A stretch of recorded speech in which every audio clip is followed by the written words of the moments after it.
Halo, assalamualaikum Bapak Ibu Guru dan teman-teman operator yang kami hormati. Semoga senantiasa sehat dan senantiasa berbahagia. Baik, kali ini kami akan lanjutkan setelah video-video sebelumnya, itu tugas seorang admin Eraport untuk men-setting dan memastikan seluruh parameter yang mestinya disesuaikan, yang mestinya diisi, misalnya KKM, kemudian pemetaan, mapel dan lain sebagainya. Seluruh mata pelajaran sudah masuk, ekstrakurikuler juga sudah. Maka sekarang tinggal tugasnya Bapak Ibu Guru sebagai guru mapel ya. Karena Bapak Ibu Guru ini bisa jadi menjadi guru mapel, menjadi wali kelas, kemudian menjadi pengampu ekstrakurikuler. Nah ini ada perbedaan di Eraport nanti ya, masing-masing ada perbedaan. Jadi untuk video kali ini kita akan membahas bagaimana cara pengaplikasian Eraport dari sisi guru sebagai guru mapel. Oke. Bapak Ibu silakan login ke aplikasi Eraportnya menggunakan username dan password.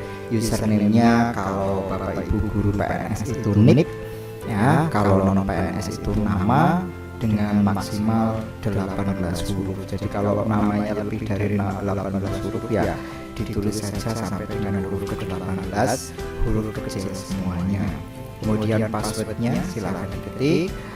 Kemudian di sini pastikan kurikulumnya sesuai, apakah paket atau SKS. Kemudian yang paling penting lagi ini, pastikan Bapak Ibu memilih login sebagai guru, bukan admin. Kemudian memastikan tahun pelajarannya dan semesternya itu benar. Apabila sudah benar semua, silakan klik masuk. Ya, kita tunggu sampai aplikasi Eraport masuk. Nah, baik, apabila sudah berhasil login, maka dalam aplikasi Eraport nanti akan muncul keterangan berapa kelas yang diampu, berapa jumlah mapel yang diampu, kemudian siswanya yang harus diberi nilai nanti ya, berapa siswa yang boleh guru yang bersangkutan, dan barangkali kalau guru tersebut sekaligus pengampu ekskul, di sini akan muncul juga jumlah siswa di ekstrakurikuler yang diampu oleh guru tersebut. Oke. Tugas seorang guru yang pertama adalah di data kompetensi dasar ya. Di data kompetensi dasar ini di Eraport yang baru versi 22 untuk jenjang SMP ini ada 3 sub menu jenis kurikulum yang disediakan oleh Eraport. Ada kurikulum nasional sesuai dengan Permendikbud 37, kemudian penyederhanaan Balitbang dan penyederhanaan mandiri. Penyederhanaan Balitbang ini terkait dengan kurikulum di masa pandemi ya. Jadi Kemdikbud kan sudah mengeluarkan kurikulum khusus di masa pandemi. Kemudian kalau penyederhanaan mandiri, di masa pandemi ini sekolah atau guru boleh menggunakan kurikulum yang disederhanakan secara mandiri. Nah, tugas seorang guru di sini adalah yang pertama memastikan kurikulum apa yang digunakan di sekolahnya untuk mapel terkait. Ya, jadi kalau dalam hal ini misalnya guru ini contohnya mapelnya IPA, nah ini seorang guru harus memastikan dulu.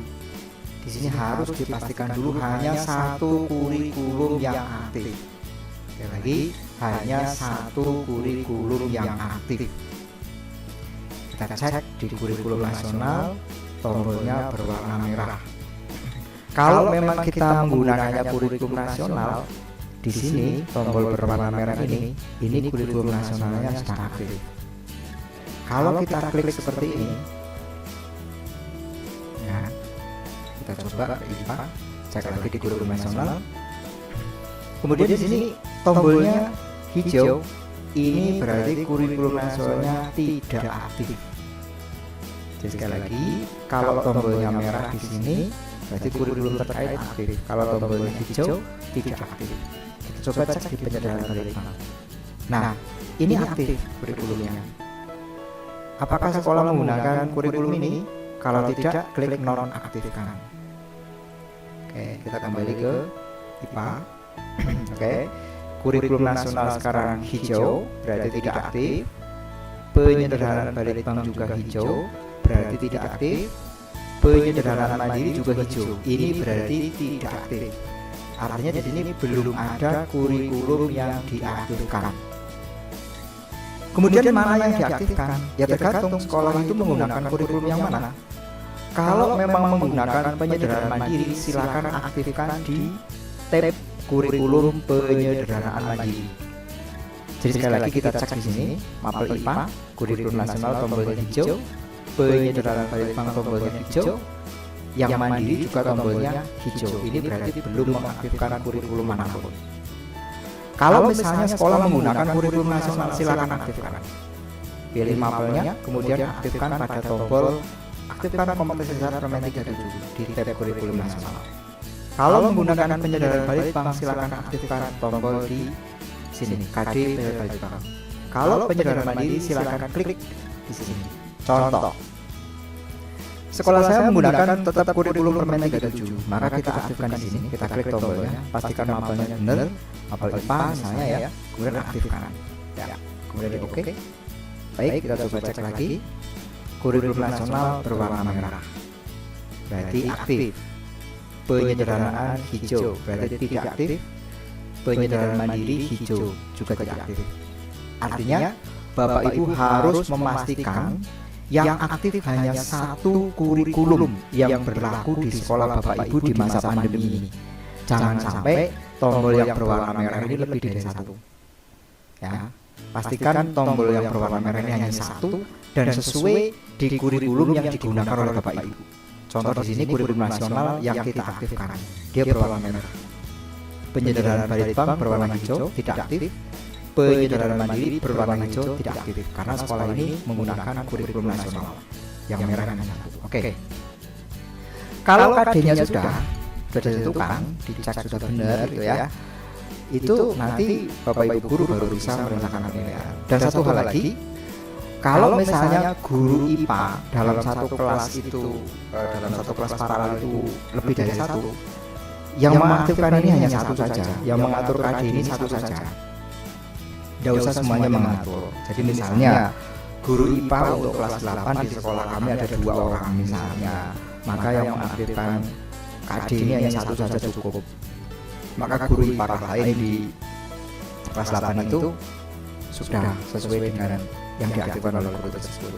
Tapi dalam satu kelas paralel ya, guru bahasa Inggris di kelas 9 ada 2 misalnya, maka salah satu saja yang mengatur KD.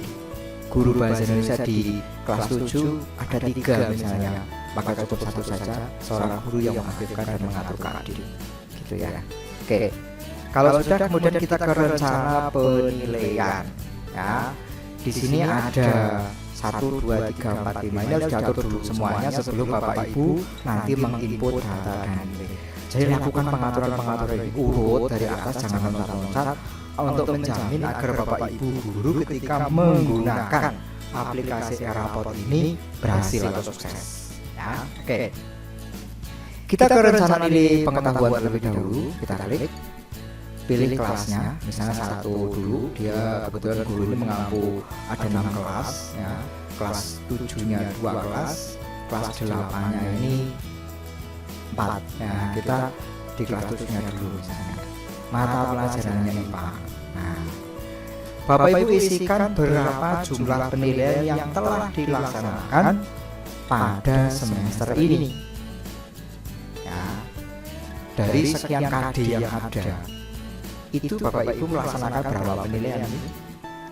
Karena dalam melaksanakan penilaian harian, itu kan Bapak Ibu boleh 1 KD 1 PH boleh, kalau memang KD-nya itu KD gemuk. Tapi misalnya 2 KD dilaksanakan pengambilan PH bareng 1 kali, ya boleh. Nah ini makanya pertanyaan ini silakan dijawab dulu Bapak Ibu. Dari sekian KD pengetahuan dalam semester ini, Bapak Ibu sudah melaksanakan pengambilan nilai harian PH itu berapa kali? Misalnya saya 5 kali, ya tulis saja 5, pilih 5. Nah, setelah menentukan jumlah penilaiannya sudah dilaksanakan, kemudian Bapak Ibu silakan lihat di sini. Ada 5 KD, kemudian tadi kebetulan penilaian 5 kali. Ya, atau misalnya dari 5 KD ini Bapak Ibu cuma melaksanakan penilaian 4 kali untuk PH-nya. Kok bisa? Ya bisa, karena tadi saya sampaikan ya, dalam melaksanakan PH penilaian harian seorang guru itu boleh 1 KD 1 PH atau beberapa KD 1 PH, tergantung. Kalau KD itu gemuk bahkan bisa 1 KD itu 2 PH. Tapi kalau KD-nya kurus bisa 2 KD 1 PH. Ini hak prerogatif Bapak Ibu sesuai dengan bagaimana Bapak Ibu memetakan materi di awal semester itu. Ketika membuat rencana pembelajaran itu Bapak Ibu mau mengambil penilaian berapa kali pada KD ini, KD itu, dan seterusnya. Ini hanya saya yang mencontohkan bagaimana cara kita menyebutnya ke rapor. Oke, dalam hal ini contoh ada 5 KD pengetahuan, kemudian Bapak Ibu itu ya mengambil PH itu 4. Nah, ini contoh saja. Kenapa 4? Pada penilaian pertama Bapak Ibu menggunakan teknik tes tulis ya, teknik tes tulis. Nah, kemudian di sini pembobotannya. Monggo Bapak Ibu mau pembobotannya bagaimana? Apakah 2, apakah 1? Kita terserah Bapak Ibu. Nah, misalnya tes tulis Bapak Ibu di P1 ini dilaksanakan untuk 2 KD. Artinya di sini adalah pada penilaian pertama metodenya tes tulis ya, bobot penilaiannya 2, misalnya nama penilaiannya ini UH1. Ini misal melingkupi 2 KD. Artinya adalah P1 ini untuk menginput nilai ulangan harian 1 yang telah dilaksanakan oleh Bapak Ibu yang melingkupi materinya itu KD 31 dan 32. Tuh ya. Lanjut. Penilaian kedua misalnya. Penilaian kedua ini Bapak Ibu lakukan untuk penugasan. Dialah yang dinilai KD 3.2. Bobotnya 1, kemudian tugas 1. Maksudnya di sini apa? KD 3.2 selain diambil penilaian harian dengan metode tes tulis berbarengan dengan 31 pada ulangan harian 1, Bapak Ibu juga ambil penugasan untuk KD 3.2. Ini contoh. Penilaian ketiga tes tulis lagi misalnya. Ini pada KD 3.3 sendirian dengan bobot 2 lagi misalnya. Kemudian penilaian terakhir yang dilakukan minggu yang lalu misalnya juga tes tulis, bobotnya 2. Dan di sini UH 4, di sini UH 2 ya, di sini UH 3 misalnya ulangan harian, ini tugas gitu ya. Pada ulangan harian ketiga ini juga melingkupi 2 KD. Nah seperti ini juga boleh. Sekali lagi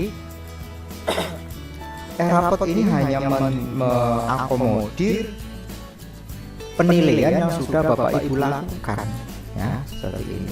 Oke, ini dalam contoh ini ya, ada 5 KD, penilaiannya 4 kali, ulangan harian 1 di penilaian pertama melingkupi 2 KD, penugasan di penilaian kedua ini hanya untuk 3.2, yang ketiga ini tes tulis lagi atau bahkan yang ketiga ini penugasan lagi untuk 3.3 ya boleh. Ini hak prerogatif Bapak Ibu ya. Bobotnya berapa itu juga Bapak Ibu ya. Kalau sudah kemudian klik simpan. Lakukan hal itu untuk kelas-kelas yang diambil oleh Bapak Ibu yang lainnya, maksudnya kelas lainnya. Jadi kalau 7A tadi perencanaan seperti itu, 7B seperti apa, apakah sama atau beda, ya ini hak Bapak Ibu ketika menyusun rencana pembelajaran dan dalam ketika melaksanakan pembelajaran di kelas. Bisa saja beda, bisa saja sama. Bisa saja di 7A tadi 4 penilaian tapi ulangannya 3, penugasannya 1. Di kelas 7B itu ulangannya ya 2, penugasannya 2. Ya ini monggo direncanakan sesuai dengan pelaksanaan PBM yang sudah Bapak Ibu laksanakan. Itu di rencana nilai pengetahuan.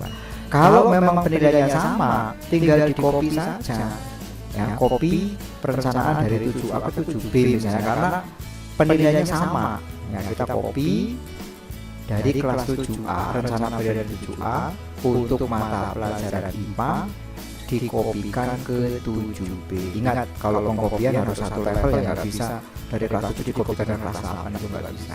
7B. Kemudian akhiri dengan copy data rencana penilaian, kemudian oke.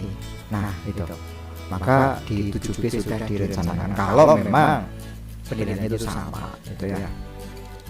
Demikian selesaikan sampai semua kelas itu direncanakan penilaian pengetahuannya. Kemudian kita masuk ke rencana nilai keterampilan. Kita klik rencana nilai keterampilannya, ya. Kemudian di sini pilih kelasnya, misalnya 7A lagi. Kemudian mapelnya IPA, sama dengan tadi. Berapa nilai keterampilan yang sudah diambil dalam satu semester? Tadi kalau kita ingat-ingat di pengetahuan itu ada 5 KD, 31 sampai dengan 3.5. Maka di keterampilan pun pasti ada 5 KD, yaitu KD 41 sampai dengan KD 4.5. Dan sesuai dengan juknis penilaian, Bapak Ibu ingat-ingat, bisa dibuka juga. Setiap KD yang diambil nilai pengetahuannya, maka juga diambil nilai keterampilannya. Karena K13 ini, ya, butir penilaiannya itu kan ada pengetahuan, keterampilan, sikap spiritual, sikap sosial. Jadi pasti ngikut gitu ya. Oke. Jadi tadi kalau yang pertama, kalau di pengetahuan tadi ada 5 KD 31 sampai 35, di keterampilan pasti juga ada 5 KD 41 sampai dengan 45, dan semua itu mestinya ada nilainya. Karena ingat, dalam juknis penilaian setiap KD yang diambil nilai pengetahuannya maka harus juga diambil nilai keterampilan. Oke. Misalnya keterampilan juga 4 misalnya ya, ini contoh saja. Sekali lagi tergantung dari Bapak Ibu udah ngambil berapa nilai, berapa penilaian gitu maksudnya. Oke, nah ini kan ada 5 KD karena pengetahuan tadi juga 5 KD. Oke. Penilaian pertama praktek misalnya ya. Ini praktek 1. Nah, untuk KD 4.1. Penilaian kedua produk misalnya untuk 42 dan 43. Ini kita beri singkatan produk 1, penilaian produk 1 maksudnya gitu ya. Penilaian ketiga ini praktek lagi khusus untuk 4.4 misalnya. Kemudian ini praktek lagi untuk 4.5. Jadi teknik penilaiannya itu praktek, project, produk atau yang lainnya itu terserah Bapak Ibu sesuai dengan rambu-rambu teknik penilaian. Ini hanya mencontohkan saja ya. Jadi dari 5 KD di keterampilan ini, guru ini mengambil 4 kali penilaian keterampilan. Penilaian 1 dengan praktek untuk KD 41, penilaian kedua itu produk untuk 42 dan 43, penilaian 3 praktek lagi untuk KD 44, dan penilaian keempat itu praktek lagi untuk KD 4.5. Di sini terus lagi kodenya misalnya praktek kedua, di sini penilaian praktek yang ketiga karena ini tadi praktek yang pertama. Ini contoh ya. Kalau sudah kemudian klik simpan. Dan sebelumnya saya kembali tegaskan sesuai dengan juknis penilaian, kalau sebuah KD diambil nilai pengetahuannya maka juga harus diambil nilai keterampilannya. Kalau nanti tidak dilakukan demikian, nanti di akhir itu akan terjadi error. Sistem mendeteksi bla bla bla seperti itu. Kenapa? Karena ada tidak match ya. Sebuah KD diambil pengetahuan kok keterampilannya tidak dinilai, maka terjadi proses penilaiannya tidak sesuai dengan aturan, maka sistem error nanti dinilainya. Oke, itu. Demikian juga seperti tadi, selesaikan untuk kelas-kelas yang lain. Kalau memang sama perencanaannya 7A 7B sama, lagi-lagi kita bisa gunakan fitur copy ya. Copy 7A IPA, kopikan ke 7B, akhiri dengan copy data. Kemudian oke. 2 kelas sudah selesai. Demikian seterusnya sampai semua kelas diselesaikan perencanaan pengetahuan keterampilannya. Kalau sudah kemudian butir sikap yang dinilai. Nah, ini juga disesuaikan. Apakah semua butir sikap ini harus dinilai di mapel Bapak Ibu? Nah, ini disesuaikan. Misalnya kalau berdoa, iya. Kemudian yang ini, iya. Berserah diri, iya. Misalnya sekali lagi ini yang dicentang itu sesuai dengan tuntutan kurikulum di mapel Bapak Ibu. Kecuali untuk mapel pendidikan agama dan budi pekerti, ya, kemudian pendidikan kewarganegaraan, ya, itu di sini semuanya wajib untuk butir sikapnya. Demikian juga untuk butir sikap sosial. Silakan Bapak Ibu ya centang yang sesuai dengan tuntutan kurikulum di mata pelajaran Bapak Ibu. Kalau memang semuanya ya semua dicentang untuk butir sikapnya, ya. Dan didukung oleh bukti-bukti yang Bapak miliki, mulai dari jurnal misalnya, anekdotal records dan lain sebagainya. Penilaian diri, penilaian teman, silakan disesuaikan. Yang terakhir di rencana penilaian ini adalah bobot PK, PTS dan PAS. Nah, ini juga harus dilakukan dulu. Ditentukan berapa pembobotannya. Artinya di sini adalah membobot rata penilaian harian, kemudian PTS dan PAS. Untuk menjadi nilai akhir rapot itu Bapak Ibu menggunakan pembobotan yang seperti apa? Misalnya 211. Ya sudah, kalau memang 211 silakan klik simpan. Kalau mau disesuaikan dengan kondisi Bapak Ibu sesuai dengan dokumen KTSP-nya, monggo ya. Jangan lupa di sini akhiri dengan simpan. Kadang Bapak Ibu guru lupa. Memang betul pembobotannya 211, tapi cuma dibuka kemudian tidak disimpan. Nanti juga nilai rapotnya tidak terbentuk ya. Jadi selalu akhiri dengan simpan. Nah, jika rencana penilaian dari 1 sampai dengan 5 ini, dari mulai pengetahuan, keterampilan, sikap spiritual, sikap sosial, PTS dan PAS itu sudah dilakukan oleh Bapak Ibu, maka Bapak Ibu baru bisa melakukan input data nilai, baik menggunakan metode input langsung di sini, input nilai pengetahuan di sini langsung, ataupun dengan download format import. Nah, misalnya mau input langsung kelas 7A IPA penilaian pertama dulu, kemudian silakan nanti Bapak Ibu inputkan di penilaian pertama itu. Tadi di pengetahuan ada beberapa cara di sini, iya 4, contohnya ini contoh aja gitu ya. Silakan Bapak Ibu inputkan. Kenapa di sini ada 2 kolom? Karena tadi dalam rencana nilai pengetahuan yang ini, penilaian pertama yang berupa UGA 1 ini itu dilaksanakan ulangan harian 1 ini yang materinya melingkupi 2 KD. Maka di sini muncul 2 kolom nilai untuk 31 dan 32. Ya, seperti itu. Silakan diinput sampai dengan nilai PTS dan PAS dengan catatan apa? Ya, rencana penilaian itu sudah dilakukan terlebih dahulu. Nah, disitu. Jadi untuk menginput nilai langsung di sini, tinggal diklik nilai apa yang mau diinput, pilih kelasnya, pilih mata pelajarannya, penilaian pertama. Selesaikan dulu penilaian pertama, misalnya 78, pindah ke sebelah 80, pindah ke bawah 85, pindah ke sebelah misalnya di sini 90. Untuk berpindah-pindah ini gunakan tombol TAB, bukan enter. Jadi di keyboard ada tombol TAB ya. Dan jangan lupa kalau sudah selesai selalu akhiri dengan simpan. Ini kadang-kadang Bapak Ibu lupa. Jadi sudah banyak yang input nilainya lupa simpan. Nah, akhirnya tidak tersimpan. Kan emang ya. Selesai penilaian 1, lanjutkan penilaian kedua. Sama seperti tadi, penilaian kedua tugas 1 yang direncanakan tadi sesuai dengan kenyataan yang kita laksanakan. Itu tugas 1 ini hanya untuk KD 32. Inputkan nilainya misalnya 85, 90, kemudian di sini ada 81 dan seterusnya.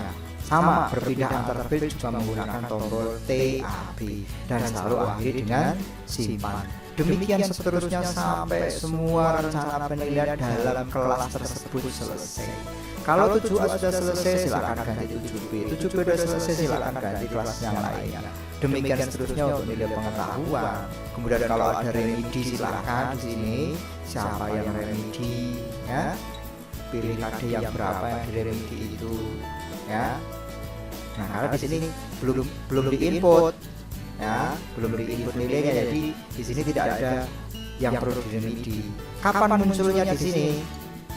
Kalau ada siswa yang nilainya di bawah KKM baru muncul di sini. Diremedi atau tidak? Ya terserah Bapak Ibu kondisinya, remedinya seperti apa. Kemudian ada pertanyaan kemarin misalnya, nilai remedi itu yang diambil seperti apa? Apakah nilai remedinya misalnya nilai di sebelum remedi itu di bawah KKM 65 misalnya. Kemudian nilai remedinya 80, apakah langsung diinput 80? Apakah di rata-rata? Nah, itu tergantung di dokumen KTSP Bapak Ibu. Teknis remedinya seperti apa, aturan main remedinya seperti apa. Ingat, KTSP di sekolah itu undang-undang, ibaratnya undang-undang pelaksanaan PBM ya di sekolah Bapak Ibu. Jadi menyelesaikan dokumen KTSP sehingga punya dasar ya, punya dasar ketika melaksanakan penilaian dan pengolahan nilai rapot, dan juga punya dasar didukung dengan bukti dukung. Misalnya ada siswa sudah diremedi sesuai haknya, diremedi beberapa kali sesuai haknya, misalnya dalam dokumen KTSP remedinya 2 kali, diremedi 2 kali sampai akhir semester dan remedi kok tetap nilainya tidak KKM. Bapak Ibu punya data dukung, ya tidak apa-apa. Yang menjadi masalah itu Bapak Ibu memberikan nilai baik di atas KKM, sesuai KKM ataupun di bawah KKM, itu tidak memiliki data dukung yang otentik, data dukung yang bisa dipertanggungjawabkan. Nah, ini masalah itu. Jadi Bapak Ibu cermati ya, esensi dalam mengolah nilai authentic assessment dalam penilaian K13 itu ya. Itu Bapak Ibu. Jadi silahkan dilanjutkan nanti. Nah, kemudian nilai sikap spiritual di sini ini akan muncul kolom-kolom hanya sesuai dengan butir-butir sikap yang dicentang oleh Bapak Ibu. Jadi contohnya ini tadi hanya mencentang 4 butir sikap, ya ini hanya 4 butir sikap. Silakan diisikan mana yang baik, mana yang sangat baik, mana yang cukup misalnya, dan seterusnya untuk setiap siswa gitu ya. Sesuai dengan catatan lagi-lagi data pendukung. Nilai sikap data pendukungnya apa ya? Ada jurnal, anekdotal record, penilaian diri, penilaian antar teman yang udah Bapak Ibu lakukan ya di sini. Jadi kalau kita mengatakan supaya itu misalnya butir sikap berserah diri tawakalnya itu cukup, dari indikator mana Bapak Ibu kan punya data dukungnya ya. Kemudian akhirnya dengan simpan. Demikian juga untuk nilai sikap sosial sini ya. Ini juga akan tampil butir-butir sikap yang dinilai sesuai dengan yang sudah dicentang oleh Bapak Ibu. Ya, sama seperti tadi. Apakah sangat baik, baik, cukup, dan seterusnya sesuai dengan data dukung Bapak miliki. Jangan lupa akhiri dengan simpan. Yang terakhir, input nilai PTS dan PAS. Ini ya. Berapa nilai tengah semesternya, berapa nilai akhir semesternya. Seperti tadi, untuk berpindah ya, gunakan tombol tab. Jadi seperti ini ya. Misalnya, terus sampai selesai simpan. Setelah satu kelas, lakukan untuk kelas yang lain. Oke, itu kalau menginput nilai dengan metode input langsung. Sekarang kalau menggunakan download format import. Jadi kalau Bapak Ibu tidak mau berlama-lama di sekolah gitu ya, kalau sekolah itu ngantuk misalnya gitu kan, mau mengerjakan di rumah, ya monggo Bapak Ibu download format importnya ya, klik menu download format import, kemudian pilih kelas yang mau di download dulu ya, kemudian mapelnya apa. Tapi kata kuncinya lagi tadi diingat, lakukan input data nilai baik langsung di sistem e-raport ataupun menggunakan download. Kalau rencananya ini sudah selesai semua, ingat, kalau rencananya belum selesai semua ya jangan di input dulu nilainya ya. Oke, kita lanjutkan. Download format import, pilih kelasnya, pilih mata pelajarannya, dan di sini sudah ada mana yang mau di download. Bedanya di sini format kosong dengan format edit. Kalau format kosong ya format blanko kosong. Kalau edit itu nilainya sudah diinput, kita mau remedinya misalnya, itu menggunakan ini. Atau misalnya ada salah input nilai, kita memperbaiki dengan ekspor lagi, maka pilih ini ya. Silakan di download semuanya. misalnya nilai pengetahuannya download, ya, nilai keterampilannya download, sifatnya download, ini download, ya, sampai PTS pasnya download.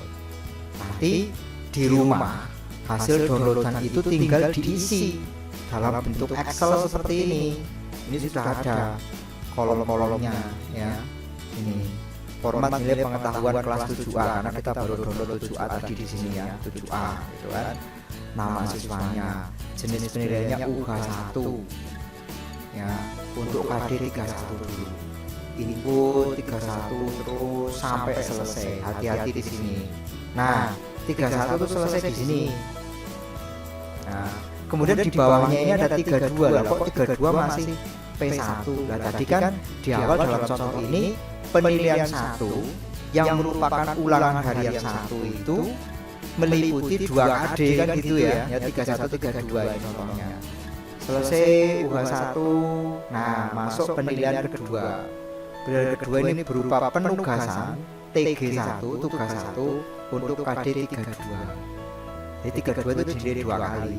UH-nya ikut, tugasnya ikut, dan seterusnya sampai selesai. Ini nilai pengetahuan. Kemudian nilai keterampilannya juga sama, ya. Keterampilan sama seperti tadi. Keterampilan berapa penilaian yang sudah kita rencanakan tadi. P1 praktik 41 dan seterusnya selesaikan sampai semua nilainya sudah. Kalau sudah selesai maksudnya menginput di Excel yang tadi semua nilainya itu, Bapak Ibu tinggal mengimport saja. Ya, karena ini downloadnya juga masing-masing format ada pengetahuan, keterampilan, sikap sosial, sikap spiritual gitu ya. Kemudian PTS pas uploadnya pun satu persatu. Import nilai pengetahuan, Bapak Ibu pastikan menguploadnya itu ya nilai pengetahuan, ya, itu KD pengetahuan. Ini FKD ilmu pengetahuan alam kelas 7A. Jadi harus hati-hati importnya. Kalau Bapak Ibu mau import nilai keterampilan, pilih filenya ya KD keterampilan, kelas mana yang mau diimport. Dan jangan lupa selalu akhiri nanti dengan simpan. Demikian Bapak Ibu untuk proses menginput nilai dari mulai rencana penentuan data KD tadi. Pastikan hanya mengaktifkan satu KD saja, hanya mengaktifkan satu KD yang mana yang dipakai di sekolah Bapak Ibu. Apakah KD kurikulum nasional sesuai dengan Permendikbud 37, apakah KD penyederhanaan Balitbank, apakah KD penyederhanaan Mandiri. Pastikan yang merah hanya satu di KD yang digunakan. Dalam contoh ini yang digunakan itu KD kurikulum nasional, maka yang diaktifkan itu yang merah ini hanya pada kolom tab KD kurikulum nasional, yang lain biarkan berwarna hijau. Kalau sudah menentukan KD-nya, lakukan rencana penilaian sampai selesai. Kalau rencana penilaian sudah selesai, baru input data nilainya, baik melalui download format dan upload ulang ataupun input langsung. Itu Bapak Ibu di video awal. Untuk video lanjutan nanti kita sampai di proses deskripsi sampai dengan pengiriman nilai akhir. Ya, nanti kita lanjutkan di video berikutnya. Terima kasih Bapak Ibu, mudah-mudahan bermanfaat. Mohon maaf atas segenap kekurangan. Jaga kesehatan, sehat-sehat selalu untuk kita dan seluruh keluarga kita. Jangan lupa bahagia. Terima kasih. Assalamualaikum warahmatullahi wabarakatuh.